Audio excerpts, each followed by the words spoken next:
to the True You Show Season 4. My name is Alexandra Deubner. I'm a career success and leadership coach from Austria, and I'm hosting the show to help you get the motivation, the inspiration, and the tools to courageously create a life you truly love, because I so believe it's possible for you. And today's very special guest is Jonita D'souza. Welcome, Jonita. So happy to have you here with us. Yeah, I'm really excited to be here, talk to you on this platform. Thank you.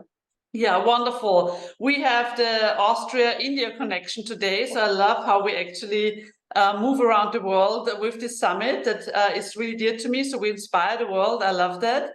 And let me quickly introduce you, Jonita, okay? So you are a feminine lifestylist and a self-leadership mentor for women.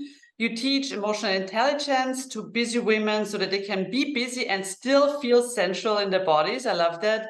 Use their womb wisdom to make wise decisions and show up in the world in their authentic expression. All of this and more using the ancient feminine somatic arts. And you are also a certified life coach, NLP practitioner, master hypnotherapist, and combine the teachings of Indian feminine mysticism and shamanism in your work. Wow, so happy to have you here with us, Jonita. I want to hear it all. Yeah, thank you. That sounds like a lovely introduction, and sometimes it just amazes me. Is it really me? I hear you on that, and yes, it is you, and I want to hear more about it. So, can you already share, Jonita, a little bit about your unique success story and how you create the life that you truly love? Yeah, so so I have been running this company, Exploring Femininity, for this will be our 10th year, so a year in business. Congratulations. Thank you. And this by no means came as a direct vision of what I wanted to create in my life. And I think many people in this space can resonate to that. So going back into my story, I told you as we were speaking on, I was born in India, and I grew up in a very privileged family in India, and a lot of focus was given on education. And during the 80s and 90s in India, growing up in India and seeing what's around, what is happening in this masculine dominated society, I remember my father, he was one of my biggest cheerleaders and always wanted to instill one fact on my inside my head, that I need to, in order for me to become an independent woman, I need to make a lot of money. Mm-hmm. And somehow I just thought that, okay, I don't want to be like the women around me, nothing wrong with them, but I could see even in my family, they were educated professionals. But when it comes to family dynamics, they never had equal say. And yes, they would have say outside in the world, in the society, in the profession, but when it comes to the husband-wife dynamics, or family dynamics, there was hierarchy and there was like gender roles like so tightly attached, and it did not feel right to me. But those ladies were used to, that's how their lives were, and I did not want that. So I somehow thought that, okay, I'm gonna become rich, I'm gonna make a lot of money, so I will be independent. And the only way I could think of that as 10-11-year-old girl was to study hard. so I decided to study really hard, and I started getting really good scores in school. I was really disciplined. I wanted to be the best. And like a cliche, like many Indians, I became an IT engineer at the age of 21.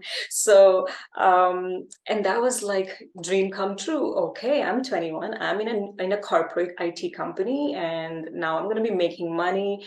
I'm going to be independent. And that kind of lasted only a couple of months, where I realized that I wasn't able to express myself.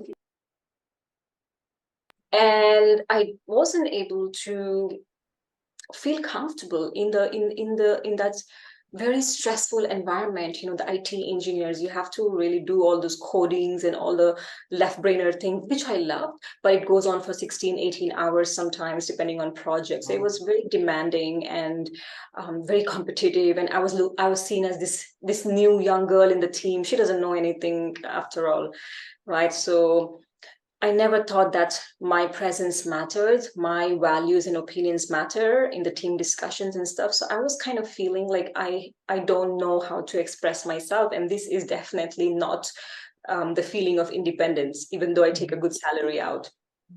And that was one part. And in the back of my head, as a teenager, I always was fascinated by, you know, this MTV music shows and all of that, and seeing women in the West. And somehow I felt like white women are free. Women in the West are free. They have more opportunities, freedom of expression. They can do more things. They can wear whatever they want. They can walk freely in the streets. You know, all those little things. As a young girl, I couldn't do that in India at that time. I couldn't walk on my streets and feel safe. I couldn't wear whatever I want and feel safe being out there in the streets in public. So there were all those little nuances which I thought that the Western women had.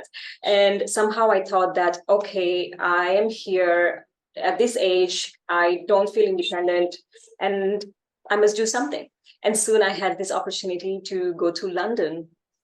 And just a quick question, sorry, Jonita, but because that was stuck in my head when you said you didn't feel safe. How do you mean this? Like, is it physically or verbally, or how did you not feel safe, Jonita? mostly at that time, mostly physically. Really? Yeah.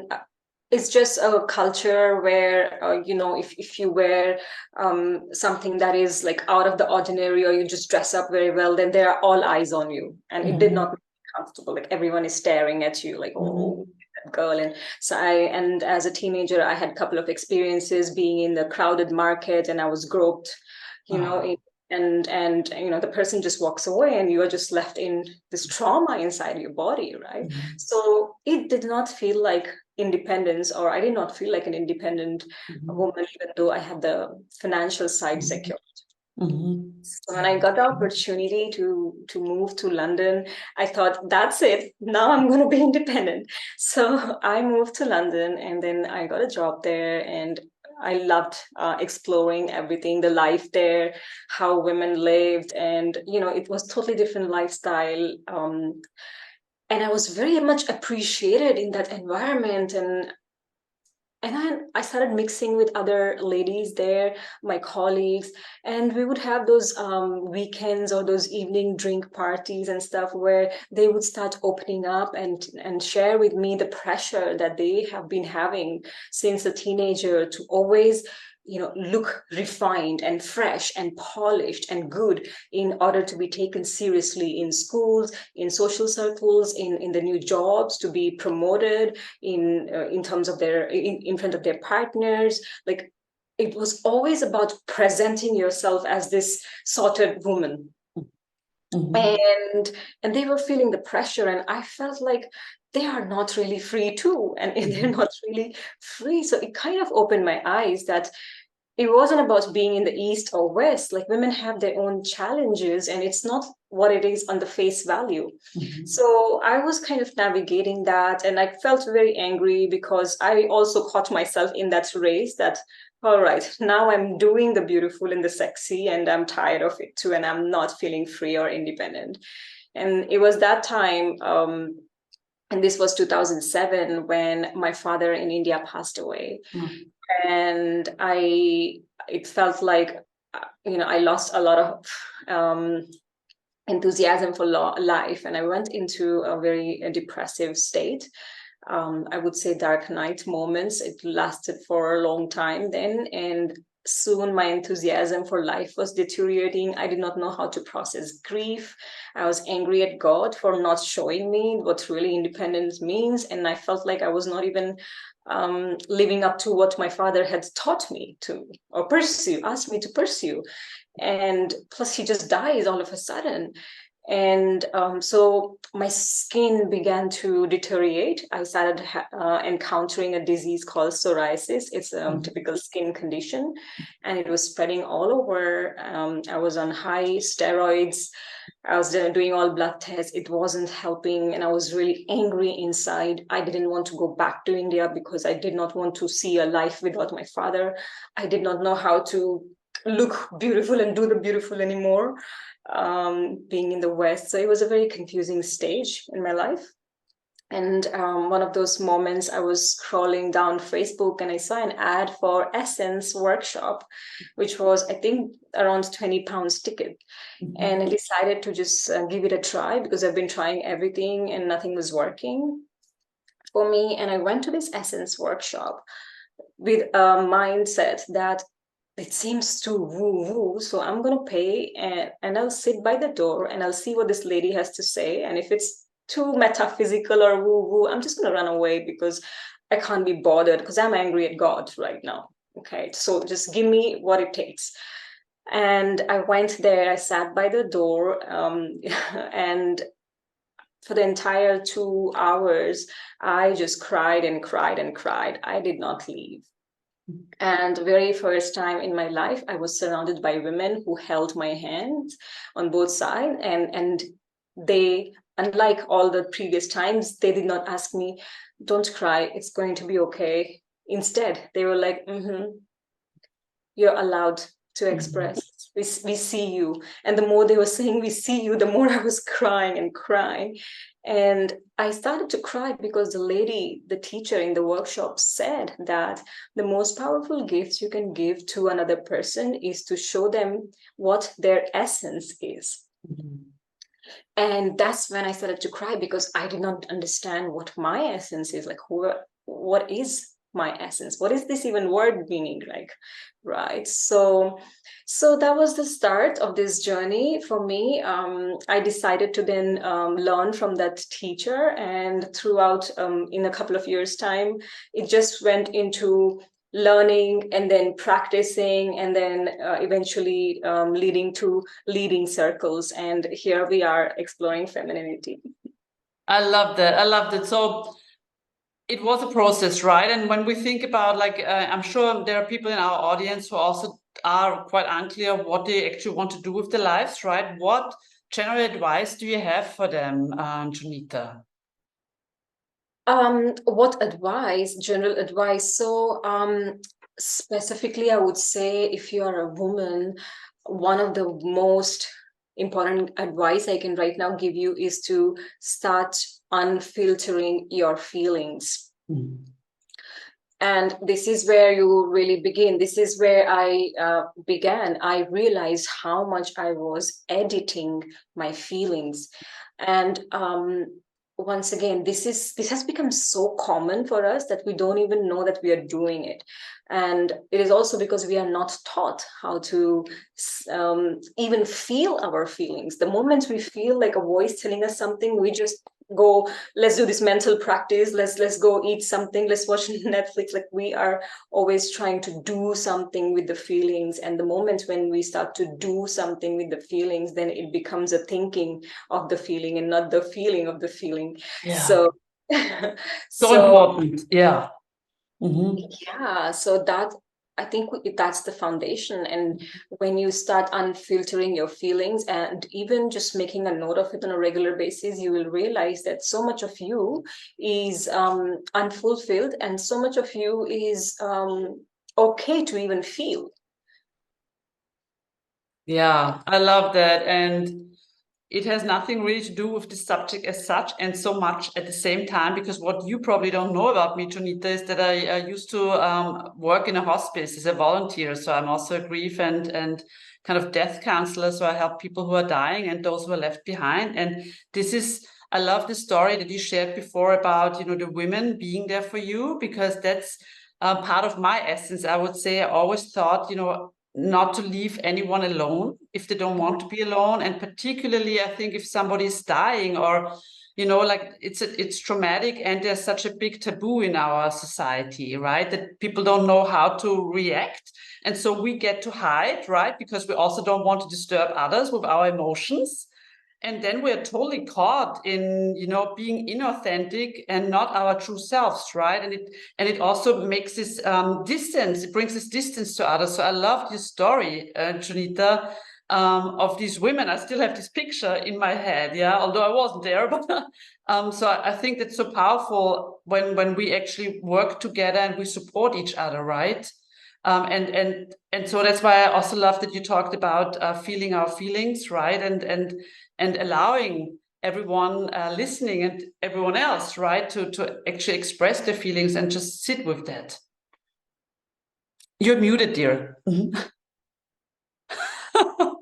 Yeah, let me unedit myself. Yeah, so right. And one of the things I also realize is that a lot of us think, a lot of us feel, a lot of us women feel that we do not know how to feel, or we do not know how to express what we feel.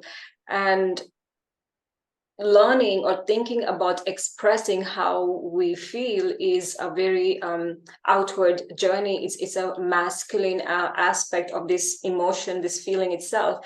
And it's not possible very easily when we do not know how to accept and express it to ourselves fully. And especially emotions like anger or sadness, when we are really hurt and we are in pain and something bad has happened to us because of the other person, we often react like, okay, I feel like I need to express this to that person. And often it doesn't lead to a good conclusion anyways. And we still then carry bits and pieces of all those unaccepted parts of those feelings with us throughout our life journey. And that's really painful and heavy for our body wisdom. And how can we get rid of that, Jonita? So what I like to say is that to begin with cultivating body wisdom, and body wisdom is pretty much a practice to listen to the voices of your body, voices of what your body is responding. And I know so many women that I work with, they say that, but I don't hear any voices. I don't hear any whispers. I feel numb. And I don't think that is true, because the whispers are always there. We've just gotten used to not listen to or numb it. And oftentimes this is what I have noticed in majority of the women that I worked with, is that we are actually afraid to listen. Yeah. We are really afraid to listen because our body speaks those wise things that we just don't know how to align in our daily lives, and it requires us to make sometimes quite dramatic changes in our lives, and we don't like that. Yeah. Oh, so many additional questions pop up, Jonita. So number one is like, because you also, and I think it fits perfectly, you say you help women to claim their sovereignty. What do you mean by that, and how do you actually do that? I think that fits into the former topic, right? Yeah, exactly. It's beautifully weaving in. So when you Google sovereignty, it says something like supreme power or authority, and some authority in which you have the decision-making power. And this sovereignty is usually given to the kings or the royals or the government and all of that. And so I see that for too long we women have not honed in our ability to feel sovereign. And sovereignty is about, in theory, it's about, it's about realizing that we are the authority in our lives. But what I also notice is sovereignty is not a passive concept.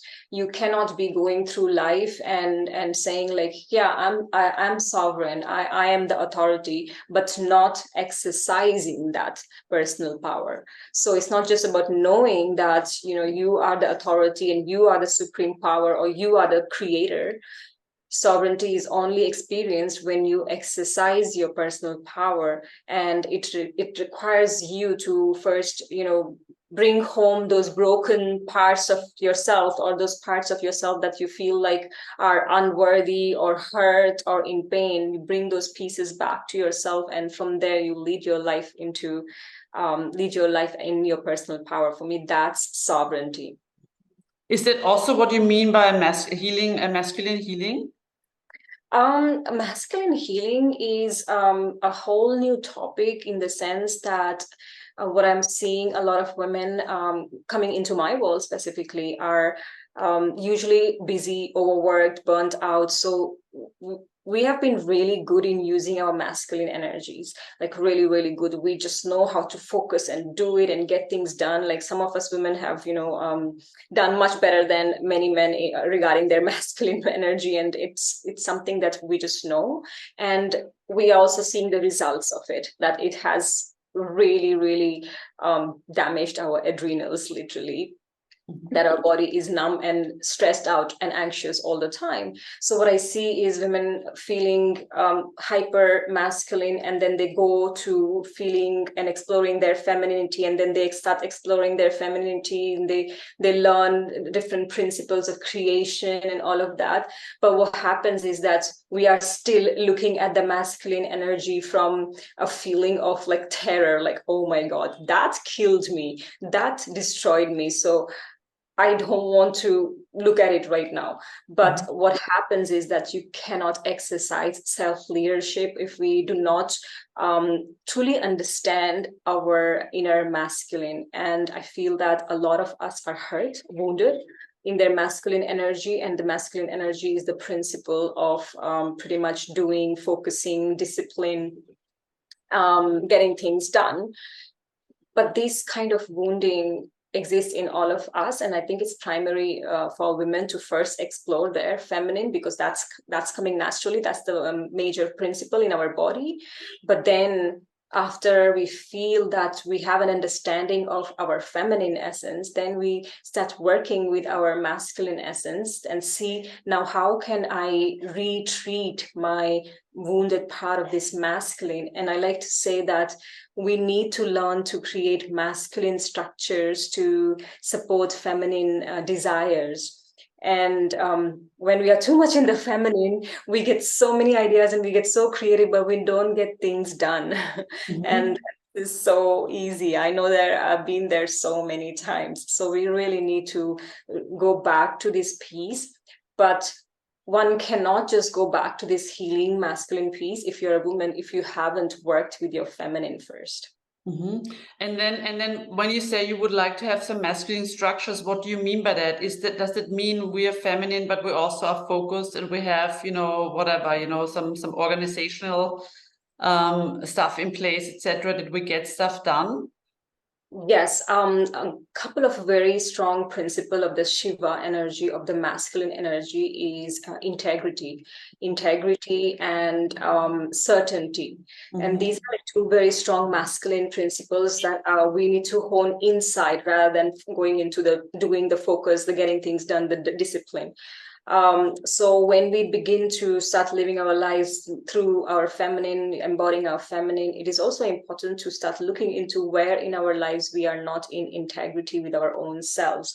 And integrity is this masculine principle that we need to learn. Also certainty. I don't think we can in any ways go into the feminine principle of surrender if we do not have a masculine level of understanding of certainty. So it kind of goes like really hand in hand.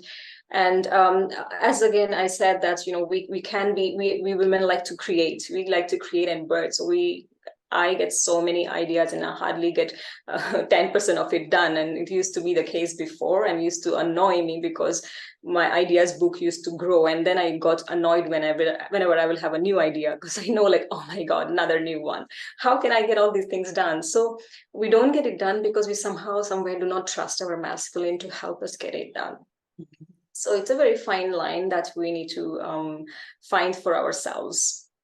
So what can we do then? So I'm curious, taking your example, what were your first steps? How did you overcome it, or how are you overcoming it? Integrating the masculine and the feminine. Is that what you? So I see any kind of, so when I look at, let's say a desire, I see it is a process of masculine as well as feminine integration. So most important is first connecting with the feminine and looking into, okay, what's the desire? What's the desire? Is there a desire? Or what is the outcome that I want to achieve? And once I have that honed down, again, this is a conversation you have with your body, not with your mind. You're not going into the mind. And once you have that, then you swing into the masculine aspect of, okay, am I deciding? Is it, do I want to decide? an energetic yes, like, yes, this is what I desire, and I'm saying a yes already, and I am ready to commit to it. So commitment is something that we are afraid of, but oftentimes this commitment requires our energetic decision, and this is the masculine principle. And then I look into so once I've done that, then I go back to the feminine into, okay, how can I bring my body to safety so that I can expand my energy, my vibration into this new thing that I want to call in. So these involve some embodiment practices, some body wisdom, nervous regulation practices. And then I go back into the masculine energy into, okay, from this space, what is the action that I would like to take that is relevant to the desire or the outcome I want. So it's like a dance, and then always end with the feminine energy of like, I let it go because I just trust. I have created an energetic decision of yes, I trust, I have certainty, and I am taking inspired decisions where my body is feeling safe and regulated.